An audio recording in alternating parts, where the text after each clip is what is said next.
Fona namba dzenyu mamusipo basi mamaenda kudenga mamaenda kuheaven.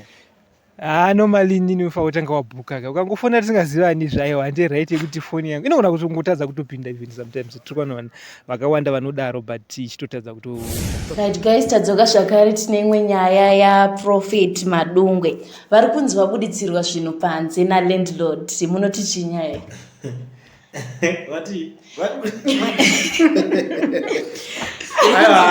Guys, iwe Madungwe azobuditsirwa zvinhu panze. Nalandlord Madungwe. Madungwe je Prophet munhu waMwari. Evenly The one anoenda kudenga. Achinotaura naMwari ubuditsirwa zvinhu. Iye chaendo watiri kutaura nezvake. Ko paanonosangana naMwari sekutaura kwaanenge achizviita pepe. Anenge achinyimwa mari yerende yacho naMwari. Kozi ukatatarisa vanhu vanoziva Bhaibheri unotoona Bhaibheri banotonzi silver and gold is mine. Exactly. Ndizvo zvitaurwa nditi. But why is it asingapuwe silver and gold iko? Because anenge achiti the heaven army commander ndine makey ekudenga. Kusvika paextend yekubuditsirwa zvinhu. Ngoti Mwari month end yasvika, Mwari ndibiyo 50. Ndimbokava hari ndiye 4 months.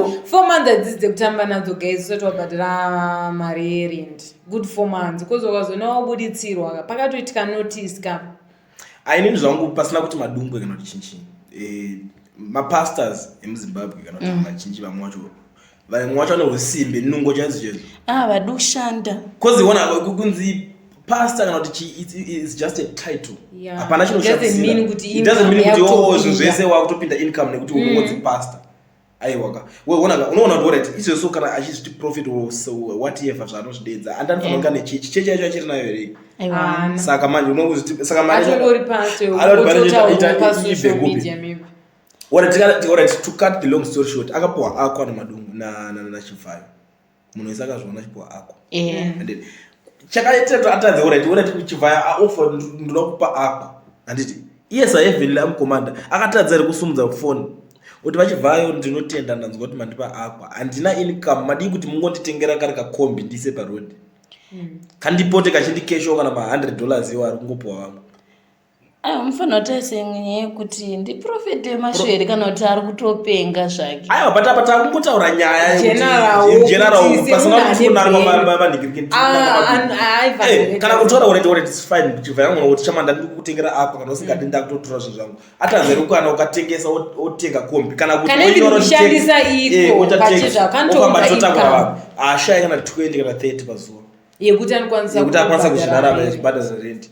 Because this guy told me zaimbogera akatanga nebaba.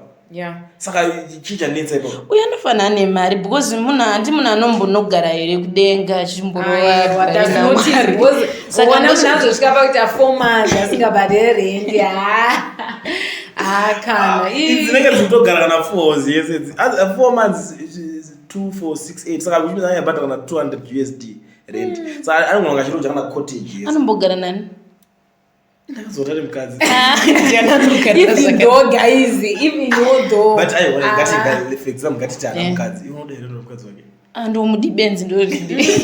Ina andipo mati benzi. Chachino na ndwani. It's your own risk guys. Aiwa kana. Aiwa on serious note ka. Chero akanza asara ari 1. Munatara na Mwari. Even chero akanza ani akwa inzwa. Even chero akanza ani akwa. Akana guys. Ngopinda mu akwa yakuzo. Utogara pasi pamada seat watoenda electric car. Yokuti inosvika penombodzima ichifamba yoramba even though yoramba yozosvika paextendi painomirega even though kana Madungwe nganga munhu anokwanisa kunoita meeting naMwari sehama dzake dzichifa anodi kumboti Mwari mbopukire mumwe andozvaimudza vanhu every minute anotoenda unomona panguva yanoda anokwanisa kuenda andoona kuti ndakamira nemi panapa anotokwanisa kuenda so chizvimutadzoti ndokumbirawo mungondikavho pane rendi tozoita plani already pamberi ndozokurifandai haasi kuzvara mentally disturbed chiwe tongotorwara nangwa ndikwanisa kutaura ngatitsikirane guys ngatitsikirane I mean, if you want to say Madungwe guys, tell me what you think in the comment section.